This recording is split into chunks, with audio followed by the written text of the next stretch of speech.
오늘 우리에게 주신 하나님의 말씀은 에베소서 1장 17절에서 19절 말씀입니다. 우리 주 예수 그리스도의 하나님 영광의 아버지께서 지혜와 계시의 영을 너희에게 주사 하나님을 알게 하시고 너희 마음의 눈을 밝히사 그의 부르심의 소망이 무엇이며 성도 안에서 그 기업의 영광의 풍성함이 무엇이며 그의 힘의 위력으로 역사하심을 따라 믿는 우리에게 베푸신 능력의 지극히 크심이 어떠한 것을 너희로 알게 하시기를 구하노라. 오늘 이 말씀에 많은 은혜 받으시기 바랍니다. 에베소에 있는 교인들을 향하여서 사도는 그렇게 도전하죠. 첫째, 이렇게 기도하셔야 합니다. 지혜와 계시의 분명한 정신을 우리에게 주시기를 원합니다. 지혜와 계시의 영을 주시면 우리가 하나님을 더 잘 알 수 있기 때문에 바울은 첫 번째 기도의 제목으로 지혜와 계시의 영을 혹은 정신을 여러분에게 주시기를 원합니다. 이렇게 기도했고요. 두 번째 기도의 제목은 어떤 것이었는가 하면 18절의 첫 부분처럼 마음의 눈을 밝혀주소서, 이렇게 기도하라고 분명하게 에베소는 도전합니다. 마음의 눈을 밝힌다는 것은 그 사람이 갖고 있는 가치는 값을 매기는 것입니다. 말하자면 어떤 것이 더 비싸고 싼지를, 어떤 것이 더 중요하고 어떤 것이 가벼운지를 선택하는 기준이라고 볼 수 있습니다. 그래서 우리가 요즘 표현으로 하자면 마음의 눈을 밝혀주소서 하는 것은 주로 제가 설교에서 사용하는 표현으로 하면 그대는 지금 무엇에 가치를 두고 살아가고 있습니까? 하는 질문과 동등한 그러한 질문이다 하는 말씀을 나누게 되었습니다. 마음의 눈이 밝혀질 때 어떤 것이 보이느냐? 바울은 세 가지로 얘기합니다. 첫째, 마음의 눈이 밝혀질 때 보이는 것은 18절 B절에 있는 것처럼 부르심의 소망이 무엇인지를 보게 됩니다. 소망이라는 것은 몇 가지 중요한 특징이 있는데 첫째로 기대하는 것입니다. 소망이 있다는 것은 그 마음에 기대를 품는다는 것입니다. 에베소는 우리에게 어떤 소망을 얘기하는가 하면 하나님의 부르심의 소망을 품고 있는 것. 그래서 하나님이 우리를 그리스도인으로 부르실 때는 그 그리스도인의 미래 가운데 어떤 일이 벌어지나를 보게 하는 것. 그래서 마음의 눈을 밝혀주소서라고 기도하면 그 부르심의 소망이 보이기 시작한다는 것입니다. 첫 번째로 여러분이 생각하실 수 있는 것이 3절로부터 6절의 말씀이라고 말씀드렸습니다. 4절, 창세 전에 우리를 그리스도 안에서 택해 주셔서 선택했다는 거죠. 선택은 부르심과 같은 의미죠. 선택해서 불러주셨기 때문에 우리로 사랑 안에서 그 앞에 거룩하고 흠이 없게 하시려고. 하나님이 우리를 부르신 것은 왜 부르셨는가? 좋은 옷 입고 좋은 직장을 갖게 하기 위해서 부르신 것인가? 그것은 여타의 인간들의 종교가 가지고 있는 종교적인 간구 혹은 기대라고 말씀을 드렸습니다. 성경이 우리에게 분명히 얘기하는 것은 하나님이 우리를 부르신 것은 딱 두 가지인데 첫째는 하나님의 거룩함을 닮아가게 하기 위한 것입니다. 우리가 창세기에서 하나님께서 흙으로 사람을 지으사 또 세상을 말씀으로 창조하사 그 뜻은 어떤 것이냐? 하나님의 형상을 닮게 하는 것 혹은 하나님의 형상을 갖게 하는 것입니다. 우리가 예수 그리스도를 믿고 교회 공동체에 충성하고 그리스도로 살아가면 우리의 10년 후, 20년, 30년 후에 어떤 부분에 분명한 변화가 있는가? 그것은 우리가 하나님의 거룩함을 닮아가게 된다는 것입니다. 이것은 여러 가지 예를 통해서 여러분에게 말씀드릴 수 있습니다. 전 적어도 그리스도를 믿고 교회 안에서 20년이나 30년쯤 지나서 중년을 지나 장년 혹은 노년, 나이가 50대, 60대, 70대가 되면 보통의 사람과는 완전히 달라진다고 믿고 고백하는 사람입니다. 하나님의 거룩함이 그의 말과 마음과 행실에 녹아 들어갑니다. 나이가 들어갈수록 그리스도는 살아갈수록 우리 안에 거룩함의 씨앗이 자라고 있다는 것을 여러분이 확인할 수 있어야 합니다.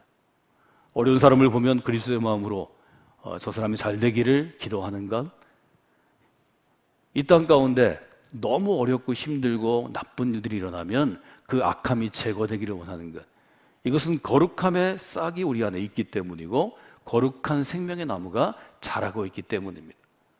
또 하나는 흠이 없음에 대한 아주 분명한 소망을 보게 됩니다. 흠이 없다는 것은 뭘 얘기하나요?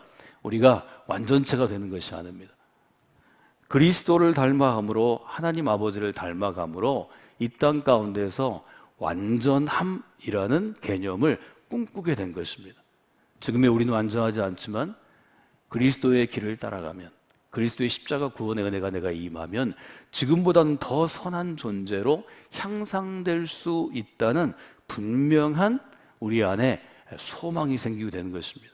저는 그것을 거룩한 꿈이라고 부르고 싶습니다. 두 번째로 여러분이 반드시 봐야 하는 것은 두 번째 일종의 바울의 기도의 제목입니다.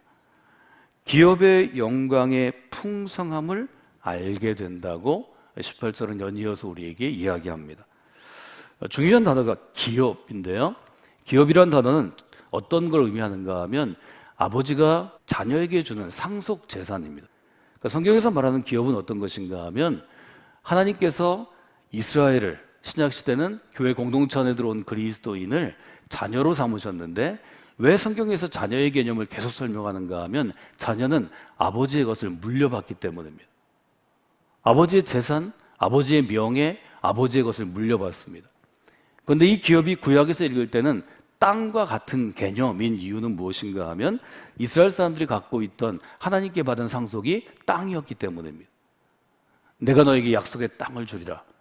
아브라함에게 준 그 약속의 땅을 믿고 그들은 출애굽해서 이집트를 떠나서 시나이 반도를 거쳐서 약속의 땅에 들어갑니다. 그래서 우리가 홀리랜드, 거룩한 땅, 프라미스랜드, 약속의 땅이라고 부르는 것은 이 기업이 상속이기 때문입니다. 기업의 본래의 뜻은 땅이 아니고 상속하는 재산, 영어 성경을 보시면 inheritance라는 단어를 쓰는데 유산을 의미합니다. 기업을 얘기할 때는 상속해주는 아버지가 있고 자녀가 있습니다. 아들과 딸이 있습니다. 그리고 그 시대는 아들에게 자녀가 상속됐기 때문에 성경이 대부분 아들이라고 번역합니다.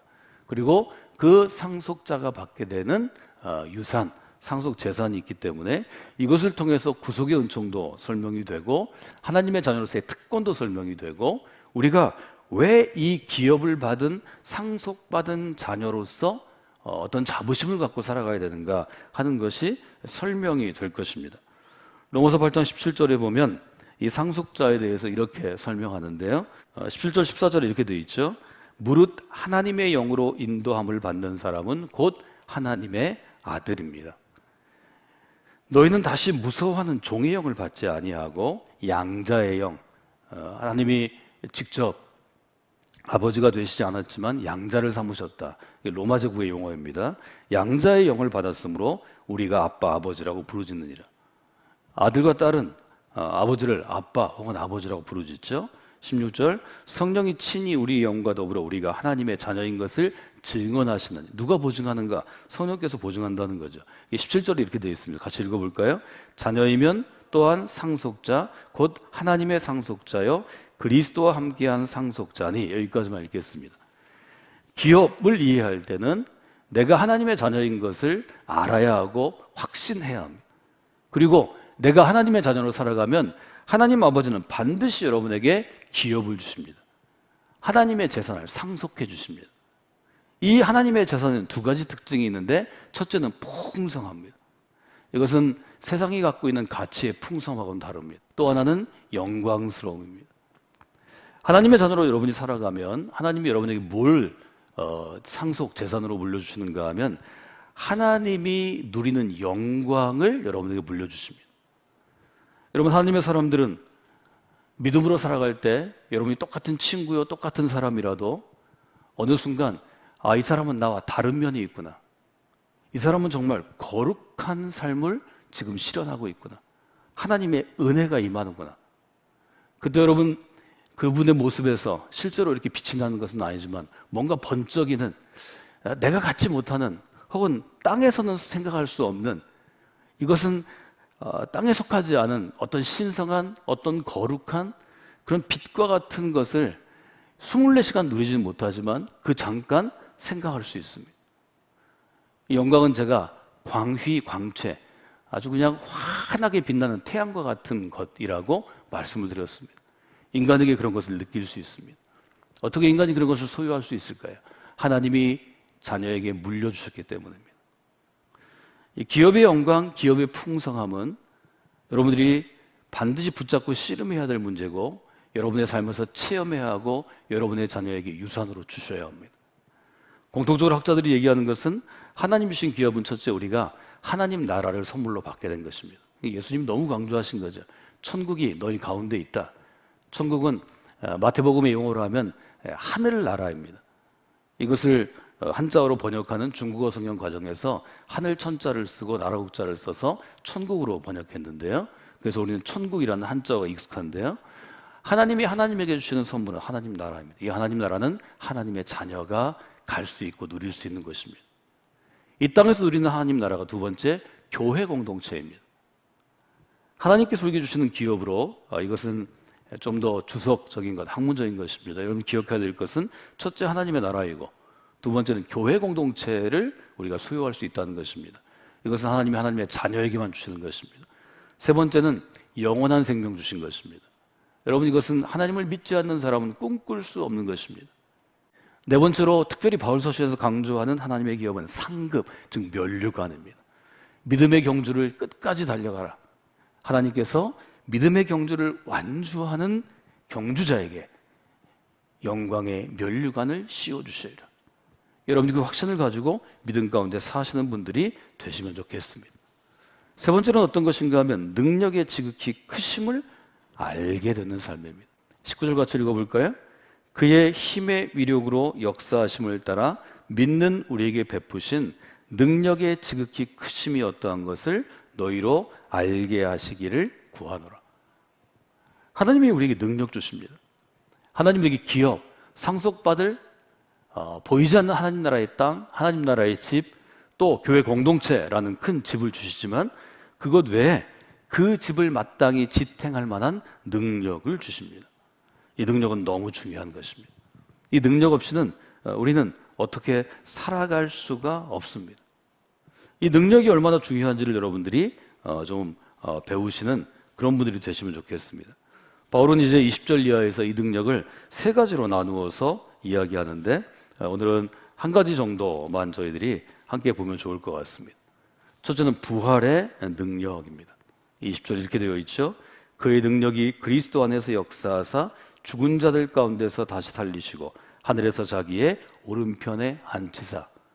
하나님이 우리에게 능력을 주시는데 여러분이 체험해야 할 첫 번째 능력은 부활의 능력입니다. 두 번째 능력은 어떤 것인가 하면 21절과 22절에 있는 것인데요. 이것은 처음에는 전 전투의 능력 이렇게 썼는데 전투보다는 승리의 능력이 좋을 것 같아서 승리의 능력이라고 좀 단어를 바꿔봤습니다. 이것은 다시 말해서 전쟁을 수행할 수 있는 능력입니다. 전투를 수행할 수 있는 능력입니다. 모든 통치와 권세와 능력과 주권과 이 세상뿐 아니라 오는 세상에 일컫는 모든 이름 위에 뛰어나게 하시고 만물을 그의 발 아래 복종케 하시고 또한 그를 만물 위의 교회로 머리로 삼으셨느니라. 승리의 능력인데요. 이것은 일종의 영적인 전투라고 볼 수 있습니다. 왜 마음의 눈이 밝혀져야 하는가 하면 예수님을 믿고 마음의 눈이 띄어진 사람에게는 영적인 세계가 보이기 시작하기 때문입니다. 믿음이 깊어지고 하나님의 거룩함을 점점 알게 되고 하나님의 흠이 없음을 온전하심을 알게 되면 그 사람의 영적인 모습이 보이게 됩니다. 저 사람은 지금 선한 마음을 품고 있는가? 저 사람 지금 다른 사람에게 피해를 주고 있지 않은가? 저 사람은 지금 악한 것이 아닌가? 저 사람은 지금 무너져 있는가? 저 사람은 지금 견고하게 세워져 있는가? 마음의 집이 보이기 시작합니다. 여러분 믿음이란 보이는 것만 보며 사는 것이 아닙니다. 우리에게는 보이는 세계가 있고 보이지 않는 세계가 있습니다. 보이지 않는 세계를 지켜가는 믿음의 사람이 되기 위해서는 영적으로 전투하는 능력을 가져야 합니다. 에베소를 마치기 전에 사도는 10절로부터 시작해서 17절까지 이 땅 가운데 악한 세력, 마귀를 대적하는 영적 싸움에 대해서 분명히 이야기합니다. 12절 이렇게 되어 있죠. 우리의 씨름은 혈과 육을 상대하는 것이 아니요 통치자들과 권세들과 이 세상에 주관하는 어둠의 세상을 주관하는 자들과 하늘 가운데 있는 악의 영들을 상대하는 것이니 영적인 전쟁 혹은 영적인 전투라는 개념으로 지난 30년간 이제 흔히 쓰여지는 이 개념이 바로 이 구절로부터 나와 있습니다. 13절 이렇게 우리에게 도전하죠. 그러므로 하나님의 전신 갑주를 입으라. 여러분 이 새벽 가운데 하나님께 나아갈 때 하나님의 전신 갑주를 입는 분들이 되셔야 합니다. 제가 설명하지 않지만 세 번째는 충만의 능력입니다. 23절 교회는 그의 몸입니다. 만물 안에서 만물을 충만하게 하시는 이의 충만함입니다. 세 가지 기억하시면 좋겠습니다. 여러분들의 마음의 눈이 열려지면 보게 되는 것들이 있습니다. 부르심의 소망입니다. 첫째고요. 둘째, 기업의 영광의 풍성함입니다. 세 번째, 하나님께서 행하시는 믿음의 사람들의 삶의 길에서 행하시는 능력의 지극히 크심입니다.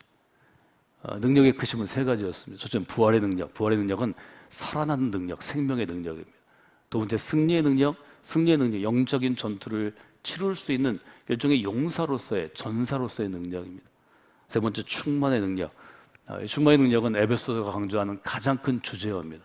이 충만함은 하나님의 완전함입니다. 영어로는 fullness of Him이라고 표현하는데요. 또 이 구절들을 여러분이 묵상하면서 하나님께서 믿음의 상속자, 믿음의 자녀인 우리에게 주시는, 상속자에게 주시는 것이 무엇인가 하는 것을 조금 더 깊이 생각하시고 여러분의 아들과 딸들에게 그 하나님 주시는 유산들을, 상속재산을 나누어 주기를 주님의 이름으로 축원해 드립니다.